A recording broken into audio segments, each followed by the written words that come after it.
Kristo Yesu akuzwe. Iri na mbere muri nge ndashima Imana.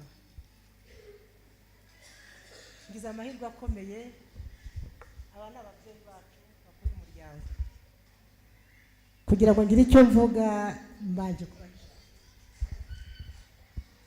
Kristo Yesu akuzwe. Kristo Yesu akuzwe. Nitwa Silas Ndagijimana, ndi kumwe n'uwo twashakanye Alphonsine Mujawimana. Tukaba tumaze imyaka 42 twubatse urugo, tukaba rero tubana n'abavandimwe mu muryango wa Padiri Mauri, twe tukaba turi mu cyiciro cy'abashakanye. Ndumva rero wenda kuvuga umuryango wa Padiri Mauri muri aka kanya byafata umwanya munini, ariko n'uwo muryango wemewe na Kiliziya Gatolika mu 1966, ukaba warashinzwe n'umupadiri w'umutaliyani mu 1918 nyuma y'intambara ya mbere y'isi, aho yabonaga igihugu cyari kirimo abapfakazi benshi, abagabo benshi barapfuye, abapfakazi bari benshi kuko ubo ntabwo bari muri jenoside nk'iyo twabayemo, hapfaga bagiye ku rugamba cyangwa bagize ibyago byo kugwirwa n'ibisasu. Icyo gihe rero Padiri Mauri abona agahinda kari gahari mu bapfakazi benshi n'imfubyi, arabegeranya, adafite icyo giye kubatungisha ku mubiri cyane, ariko yizera ko yabagarura icyizere cy'ubuzima. Abapfakazi rero baramwegereye, icyizere cy'ubuzima kigenda kigaruka, bashobora kurera abana babo, ndetse abashyira no mu ishuri. Abana rero ku ikubitiro rya mbere havuyemo abasaserdoti 50 icyarimwe, havamo abandi abashakanye n'abakobwa bakomezanyije na Padiri Mauri kugira ngo bamufashe uwo murimo. Uyu muryango rero wageze mu Rwanda nyuma ya jenoside yakorewe Abatutsi. Hari umupadiri w'umutaliyani wari uri hano, abona situation twari turimo isa niyo Padiri Mauri yabonaga mu Butaliyani nyuma y'intambara ya mbere y'isi yose. Aramubwira rero, agenda arababwira uko bimeze, baza mu Rwanda barareba, hanyuma nabo batangiriye ku bapfakazi, barabegeranya, barabegera, barabahoza, abashakanye natwe tujyamo, ndetse n'abandi bihaye Imana. Dufitemo n'abasaserdoti n'abakobwa biyeguriye Kristo Umwami. Umupfakazi rero w'umuryango wa Padiri Mauri amarira yarayahoze, kubera ko azi neza ko afite undi mugabo udapfa, ari we Yesu Kristo. Nicyo gituma ubona Leontine n'aba bavandimwe bari kumwe baraseka, kandi bakajya no gufasha abandi, kubahoza no kubafasha kugira ngo bagarure icyizere cy'ubuzima, bashobore gukomeza urugo umugabo we yabasigiye, bashobore no kurera abana babo. Ubutumwa bw'umuryango rero yenda umuvandimwe wanjye ababwira. Ubutumwa bw'umuryango no kwita ku muryango. Abashakanye dufasha abandi bashakanye duhereye mu rugo iwacu. Ubutumwa bwacu no kuba ikimenyetso cy'urukundo Kristo akunda Kiliziya. Turabanza tugakundana, tugatoza abatugenderera, abatusura gukundana, hanyuma tugakora ubutumwa mu Kiliziya bwo kumvisha agaciro k'isakramento ryo gushyingirwa. Abasaserdoti nibo badufasha. Abakobwa biyeguriye Kristo Umwami baba ikimenyetso cy'uko nyine Kristo ushobora kumurangamira, ubuzima bukaba bwiza, ubuzima bukagenda, ukiyegura wese burundu. Abapfakazi Leontine arababwira ubutumwa agiye gukora. Kristo Yesu akuzwe. Nta bundi butumwa ngiye gukora bw'ibanze bwa mbere.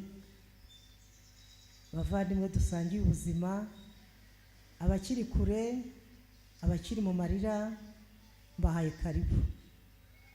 Kuko hari igihe kibaho umupfakazi akumva ko byarangiye, nyamara ntibyarangiye, urukundo rwacu ntirupfa. Abacu aho bagiye natwe tuzabasangayo, kandi twasigaye mu kigo cyabo muri ya mirimo bakoraga, ntabwo twayisubije inyuma, natwe tugomba tugiye gucumbura aho bageze, tureba ya miryango yacu ndetse n'indi yose ije tugana. Kristo Yesu akuzwe.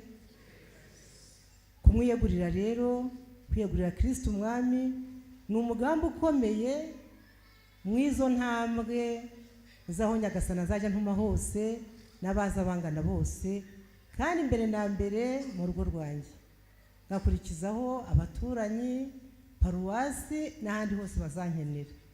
Icy'ingenzi kandi dukora cyane ni ugushengerera. Kristo Yesu akuzwe. Mu rugo rwacu Kicukiro dushengerera kuwa 4. Nyaboneka ntazagira usigara arira, ntazagira uwiheba, yawe umuryango, yawe umupfakazi, yawe urubyiruko, ni karibu kuwa 4. Dutangira saa 2 tugasoza ndetse sizi saa 2 navuga ngo bwije, kuko harabaza bandi bavuye mu kazi bakaza guhoza abaje nabo bavuye mu kazi. Murumva rero ko ntaho muburiye, turaturanye turi kumwe. Ikindi kinezeza, uyu mama wanjye ni mama wanjye koko. Twabanye turi abakarismatike, ndi mu gakipe cy'impuhwe ari muri evangelisation. Ni ukuvuga ngo byari uruhare rukomeye paruwasi Gikondo, kuko ntawe ujya mu muryango gutyo adafite ikindi kintu yahereyeho, kuko dufata icyangombwa umusasaridoti wacu utuzi tukakijyanira umuryango ukatwakira. Ubwo rero njye n'umuvandimwe twabaga turi kumwe mu byo yakoraga, ariko njye nkaba nshengereye nawe ijambo ry'Imana turi kumwe. Ubwo rero mbonye irembo yanyuzemo, namubwira ngo nanjye gihe niki, reka nzi iryo rembo rinyuremo dusange ubwo buzima. Ibindi rero mfite ku mutima nuko kuri nje abanzi hano iwacu Murambi, mu ntambara nyinshi z'ubuzima, mu bupfakazi bw'abana batoya, ntabwo navuga ngo icyo nakoze. Niyo mpamvu uyu munsi navuze nti nta kindi nakora mu ntambwe Yesu ampaye gutera ni ugushima Imana. Namwe abari hano, icy'ingenzi Kristo ashaka muri iki gihe tugezemo ni kwishima, ibindi byose arabidufitiye, nuko twima kandi dufite. Kristo Yesu akuzwe. Amashyi menshi.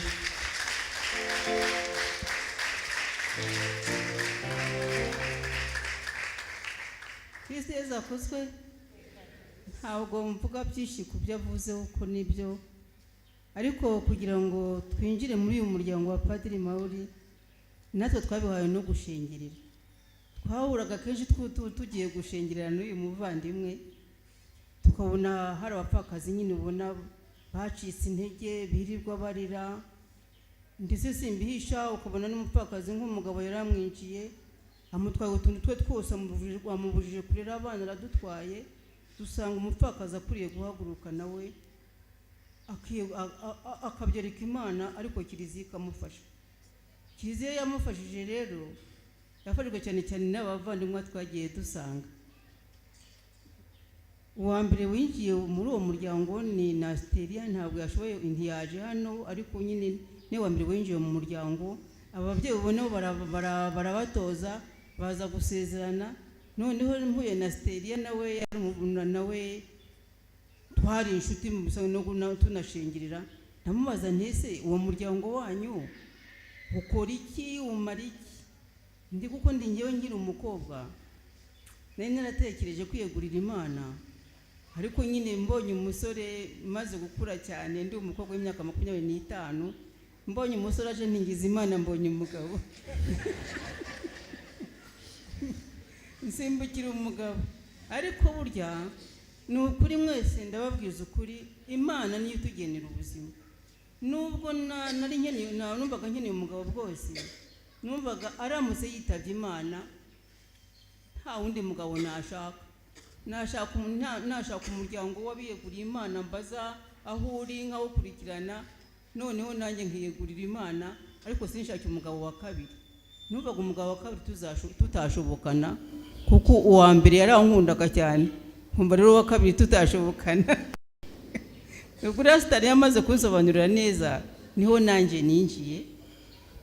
Uyu muryango uranyakira, duhabwa formation y'imyaka kenshi waba ari 6 kuko tubanza kwimenyereza dusengana nyine n'abanje uwo muryango, noneho wayirangiza ukandika usaba kwinjira.